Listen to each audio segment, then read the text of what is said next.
thonë që po hina bashkë dhe në fund kanë qullisën dhe nuk e kanë... Krasniqi nuk është kryetari PDK-s më. Mirë dhe për nuk... Pse...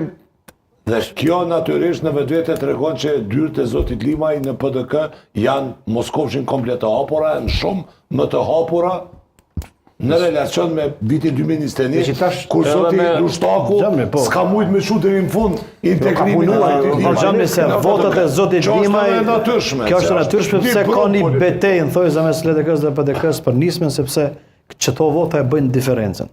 Krahasimisht me nënshkurtin. Pra votat e zotit Limajt e bëjnë diferencën qoftë PDK, qoftë në LDK. Shembull, nëse në PDK diferencën sa më dal, për shembull, jo, në renditje jo, s'po flasim në renditje, se nëse shkojmë rezultat njëjtë, pra PDK e pritet prapë, ndoshta me dalë dyta. Nëse shkojmë njëjtë.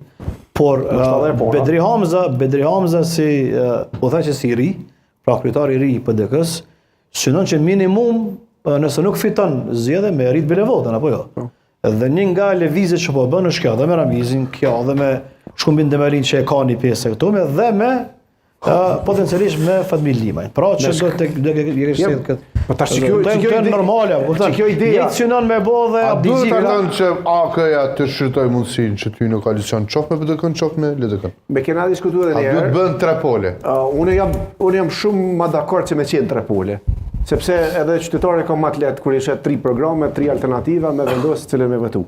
Se masanaj që kjo pjesa kur ki shumë parti që të vogla mesatare, pak më të mëdha, domethënë është orientimi i votuesit është shumë më i zgjashëm. Ma lehtë kanë 3, kur janë 3 bloqe, ishe 3 programe, 3 alternativa dhe vendos cila është alternativa më e mirë për qytetarët e Kosovës për 4 vite të dashme. Kështu që tash a duhet AK-ja me shku ka PDK-ja apo ka LDK-ja, tani kjo është pjesë. Nëse këqyr në aspektin ideologjik, AK-ja është e djathtë, përshtatet më shumë me LDK-n, edhe duke marrë parasysh edhe që ka një bazament pak a shumë të gjashëm të elektoratit që e lidh rrafshin e Dugaxhinit. Në anën tjetër të PDK-ja po ashtu ka lidhshmëri se i lidh lufta, i lidh ushtria qytetarëve të Kosovës dhe shumica për njerëzit që në PDK po ashtu dhe në AK kanë qenë bashkëluftëtar. Pra ka lidhshmërinë të dy anë, po tani kur partia mbledhet dhe diskuton, ka është më mirë për partinë ose për si koalicion që mund të funksionojë më shumë, mund të marrë vendim, po jam dakord që mos më mirë me qenë 3 palë. Ndërsa sa i përket kësaj PDK-s që ka bën. Unë mendoj që PDK-ja Bedri Hamza të paktë nuk i shkon kjo,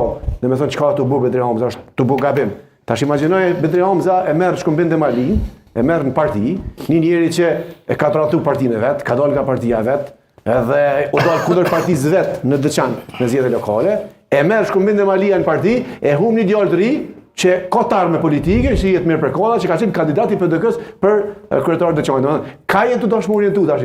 A jetë të dashur me marr një individ në parti që ka qenë në AK, ka shku në AKR, pe AKR-s ka shku në AK, pe AKS ka dalë, ka bërë iniciativë, tash me kësaj iniciative shkon në PDK, që ka bërë këtë farë lojën politike ngjashme me Mimoza Kusarin, apo me majtë të rritë që t'u kanë angazhuar në politikë. Sa vota e pata i Demalia në Deçan në fundet? Që më hargju... Sa? Jo, marrë të farë. Nuk është me nëndësi. Si është lëvizjet politike bënë në përquar mesazhin e gjithë përfshirjes. PDK janë në Deçan, PDK janë në Deçan nuk ka votë.